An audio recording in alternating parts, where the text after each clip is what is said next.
Hello everyone, welcome back to Timberborn and the Permadeath series. Boy, this one's a little bit dramatic. Started out with self-confidence and that really punished me. We'll get to that later. So the rules are 130 days, both drought and bad tide, 100 days of nice weather. And it's a hard mode, and those rules can change. And part of those rules changing was one of the comments was about the Aquifier. There's a different way that user plays, and said, "Well, why don't you do this and use an Aquifier?" And I hadn't used one yet, but I suspected that what it does is it brings water out of the ground, and it just makes it makes it come out as high as you want it to be. And that seems a little bit easy to me. So I was playing, sort of toying with the idea over a couple of episodes now that maybe just the water in the center is the only water available on the map, and we have to make that last, and that's part of the rules of this permadeath series. So it starts with me experimenting with it. I built a sort of test rig to see if my suspicions were right. It's too high off the ground, and if it overflowed this build, that would give me my answer that it's going to be too easy. Water wouldn't really be a problem anymore. And look, I'd already made my mind up at the moment that we were just going to have one water source, but why not try it? Well, I was surprised of how quickly the water comes out the ground with one of these things. I think it might be a bit OP, but straight away it comes up, it fills all the way to the top and then rolls out. And that means we're going to ban it. We are going to ban aquifers. Not interested. They don't exist in my world. They're just a bit of old junk that left over from the previous world. And we are now going to run a new rule of the only water in this map I am allowed to use is the water from the very center. That seems difficult.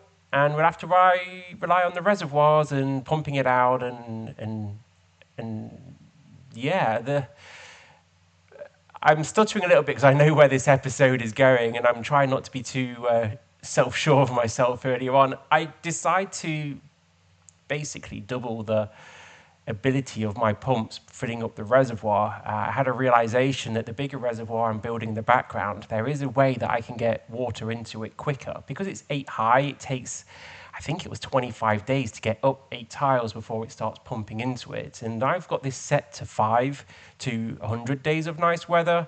After 5 days, we could be straight back into a drought again. So getting water into that reservoir is critical. And here we are, we're working that out, we're building that up, and we're adding another 2 pumps to this. I am probably going to add another 2 pumps to the right-hand side of it later, if I survive this playthrough. Again, more on that to come a little bit later. But for now, the plan is to double up the pumps and fill the reservoir up quicker to allow the other 2 behind to fill up the bigger reservoir. Probably from day 1, 2 of this cycle would be amazing. And there is a plan to do that build later. I do want to finish the bigger reservoir behind this one first, and it's taking a long time. It is a big build. It's taking a lot of wood. And if you watch the long video, I go into a little bit more detail of how I do it, why I do it, and a sneaky way to get them to build it a little bit faster than just building 1 block at a time, because that's painful. You basically building a scaffolding around it. You'll probably see it in the bigger reservoir. In fact, right now, great example. You can see it in the background. You build a sort of scaffold around the edge, which allows the beavers to get to all the different parts.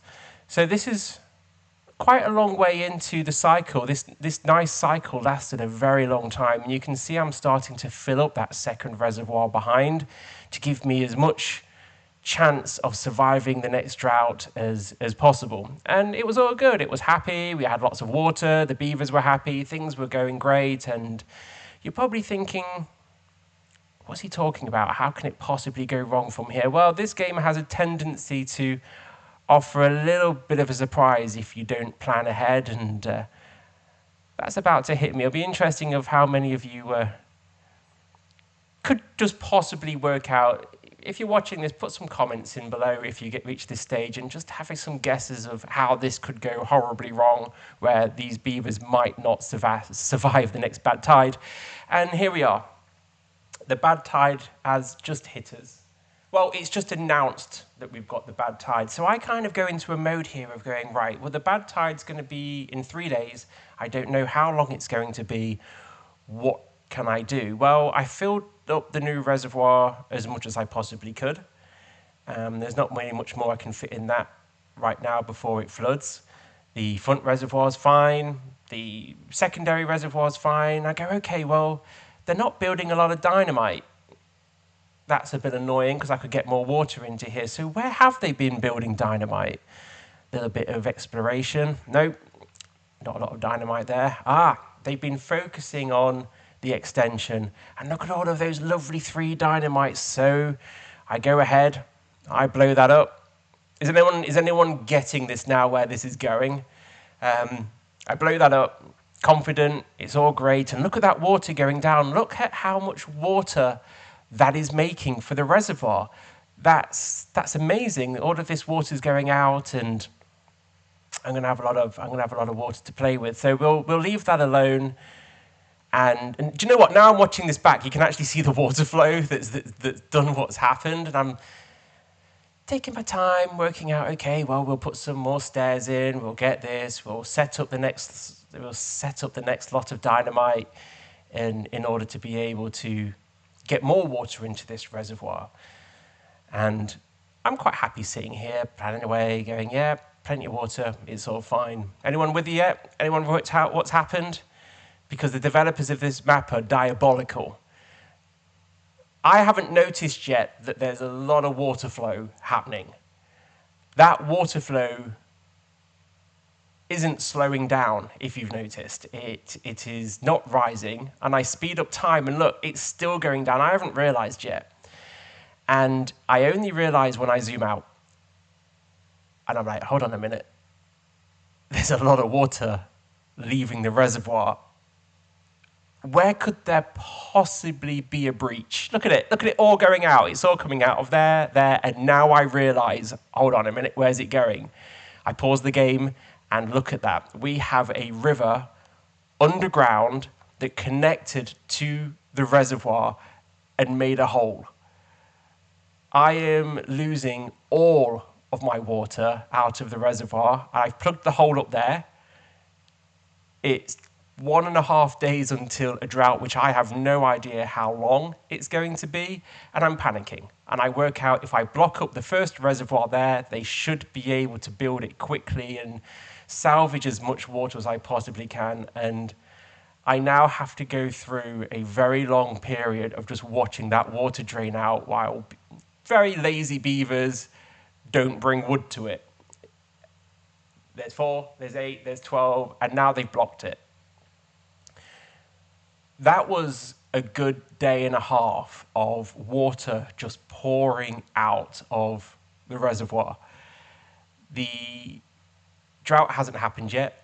I don't know what that's going to look like at this point, and it's put these beavers in a real serious problem. I thought I wouldn't have to stop the birthing pods, but that has to happen pretty quickly.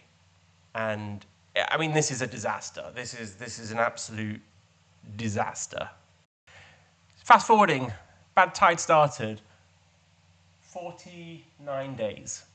That's longer than the last one, with about the same amount of beavers where the water there was only just enough, with most of the reservoir emptied because I didn't think that was an underground water source.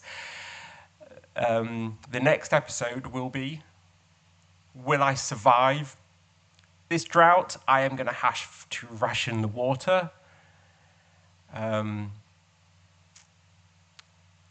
The beavers, I'm going to have to ration the water. I'm going to have to turn it on and off. The rules still apply. If there is water, then I've only got this one colony, and I don't think it's right that they should die of thirst either. So I'm going to have to be very careful with the water that's left. and hope that we get through. But that's in the next video. And until then, take care, stay safe, and I think it's quite appropriate to say stay hydrated and don't create any underground water holes. Until next time, bye-bye.